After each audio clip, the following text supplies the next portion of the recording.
the dollar continues to hold its leadership among the world's currencies. Why, despite global economic upheavals, China's rapid growth, and endless talks about de-dollarization, does it remain the key element of the global financial system? This story is not only about money, it's about the struggle for influence, power, and control over the future. Today we'll explore how the dollar became a powerful tool of geopolitics, why it's so difficult to replace, and what the term world reserve currency truly means. Get ready for a deep dive into global finance. As the great investor Warren Buffett once said, never bet against America. The story that changed money. Bretton Woods, 1944. Let's take a brief look back. It's the summer of 1944, just months remain before the end of World War II. The economies of many leading nations are in ruins. Western Europe is facing one of the worst humanitarian crises in history. In a cozy yet heavily guarded hotel, Mount Washington, New Hampshire, USA, more than 730 delegates from 44 countries gathered to decide how the global economy would function after the war. The key figures: John Maynard Keynes, the legendary British economist, founder of the Keynesian school, charismatic and witty, author of the theory that the state should play an active role in the economy. He proposed creating a new international currency, the bancor, independent of any single country. Harry Dexter White, representative of the US Treasury Department, strict, methodical, and ambitious, the main architect of the American plan under which the US dollar would become the foundation of the global financial system. The goal of the conference was clear. The world had to recover after the war, but without a stable financial system, trade would collapse, inflation would soar, and famine would spread. The world needed a reliable international reserve currency, clear exchange rate rules, and institutions capable of lending to countries and supporting weaker economies. A battle of ideas erupted.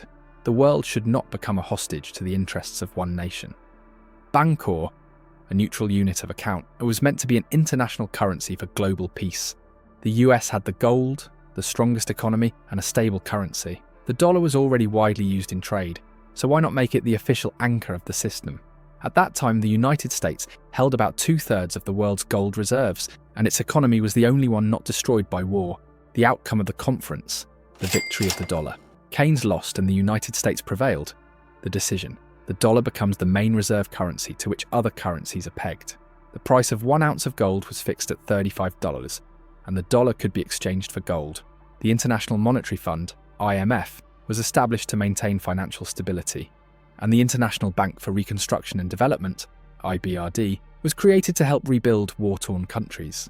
On July 22, 1944, the international agreement establishing the gold dollar standard was signed. Thus, the Bretton Woods system was born. Why did other countries agree? The world was in ruins. No one could challenge America's economic power, and everyone needed stability. The US already had the perfect anchor, the dollar, backed by gold. And most importantly, the United States was paying for Europe's recovery. Later, this would be known as the Marshall Plan, named after US Secretary of State George Marshall, who proposed it in 1947. Its official name, the European Recovery Programme. The plan was active from 1948 to 1952. The total amount of aid reached about $13.3 billion, roughly $160 billion in today's money. Participants included 16 Western European countries, among them Germany, France, Italy, the United Kingdom, Belgium, and others. The goals of the plan were economic recovery of Europe, containment of the USSR and communism, building strong trade partnerships, and expanding US influence around the world.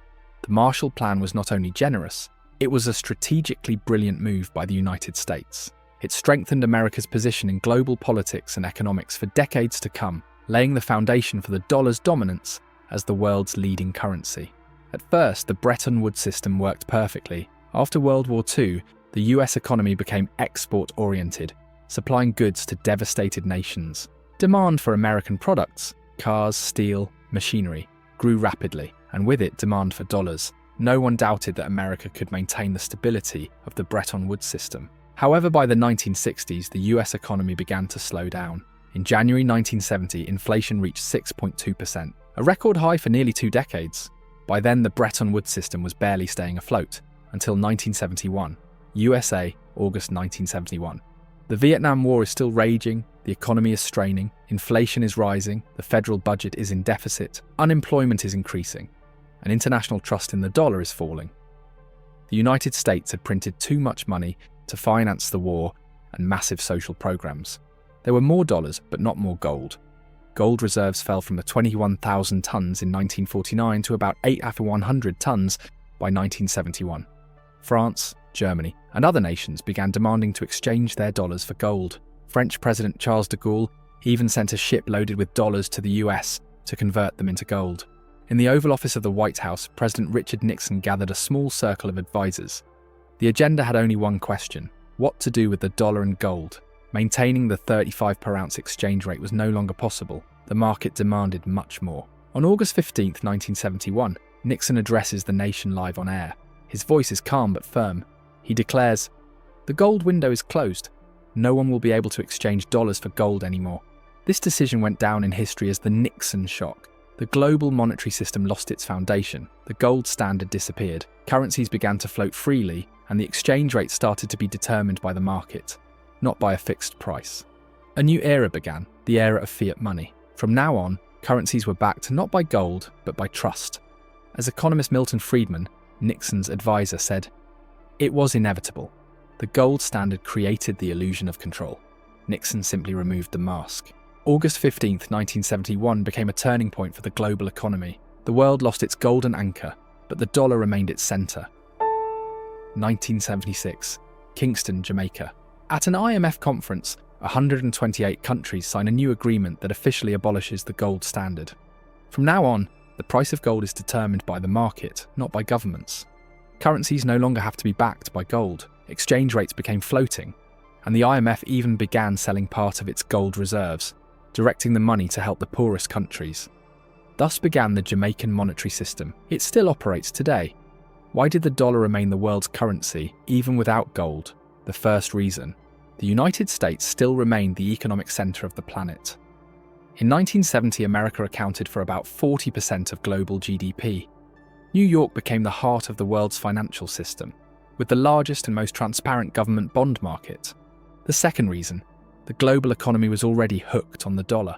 Most international trade was conducted in dollars, and central banks around the world held reserves in US bonds.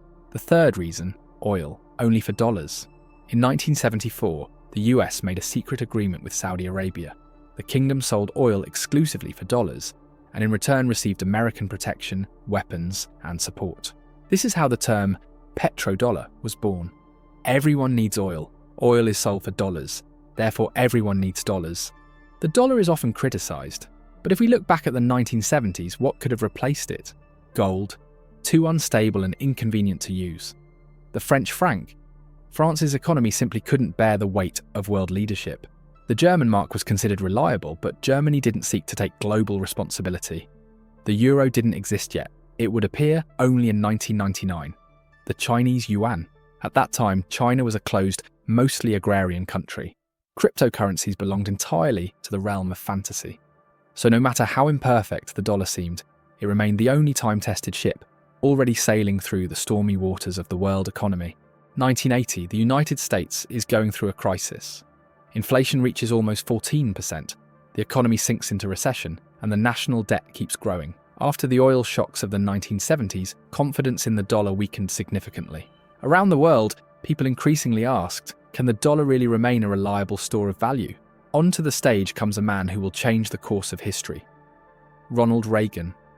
His arrival in the White House marked the beginning of a new economic era.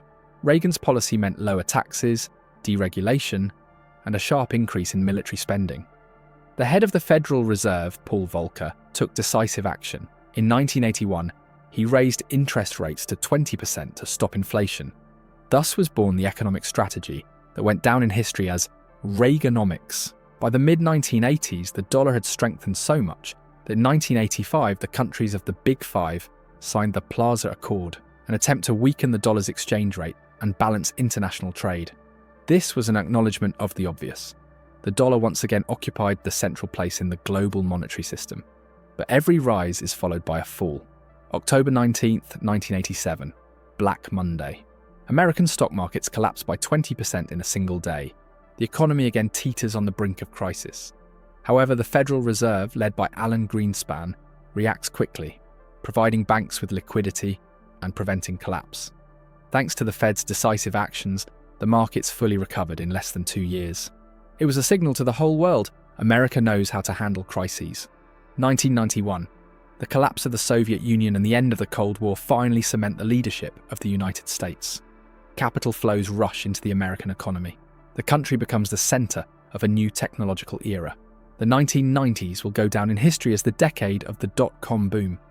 The rise of internet companies, especially in Silicon Valley. Amazon 1994, eBay 1995, Google 1998 appear. Technological optimism, productivity growth, falling computer prices, and the explosive development of the internet stimulated massive investments in the IT sector. Investors invested in startups even without profit. The belief in the digital future was absolute. By the end of the decade, the Nasdaq index had grown more than 5-fold. The US economy became the benchmark of success. The dollar was used in about half of all international transactions, and its share in global currency reserves grew from 50-60% in 1990 to almost 70% by 2000. Central banks chose the dollar for its reliability, scale, and liquidity. In the early 2000s, the dot-com bubble burst. The Nasdaq index fell by more than 75% from its peak. The United States plunged into a short recession, and investor interest in the dollar temporarily weakened. The terrorist attacks of September 11, 2001 delivered a powerful blow to confidence in American stability. From 2002 to 2007, the Federal Reserve kept interest rates at a low level to support the economy after the recession. This became the impulse for a rapid growth of mortgage lending. The economy was growing, the dollar remained stable, but beneath the surface a new crisis was already emerging. In 2008, the dollar faced another test. The collapse of Lehman Brothers triggered a chain reaction. The global financial crisis began, and although the epicenter of the turmoil was in the United States, it was the dollar that investors around the world ran to as the safest haven. The Federal Reserve responded with unprecedented measures. It turned on the printing press and began buying up assets, saving the financial system. 2010-2015, Europe was engulfed by a debt crisis. Greece, Spain, Italy, all under threat of default. The Eurozone was cracking at the seams, and once again the dollar became a symbol of stability. China actively bought US bonds, increasing its foreign currency reserves. From the mid-2010s, a new era began, a technological rise. The United States became the epicenter of global innovation. Apple, Amazon, Google, Facebook, all valued at trillions of dollars.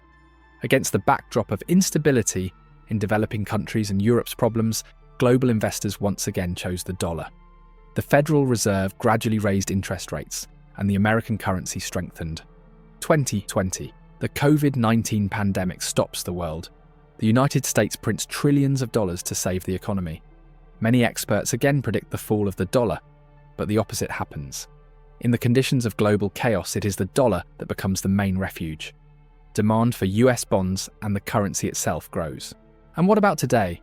Russia, China, and the BRICS countries actively talk about de-dollarization, switching to settlements in national currencies, creating alternative payment systems.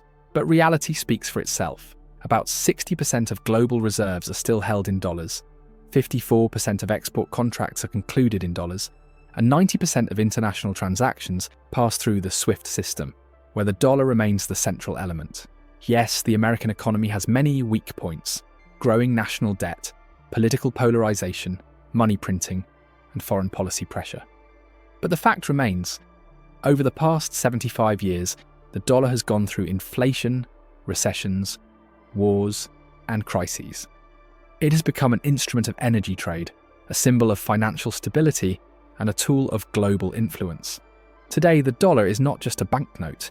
It is the language of the world economy, the language the whole world still speaks.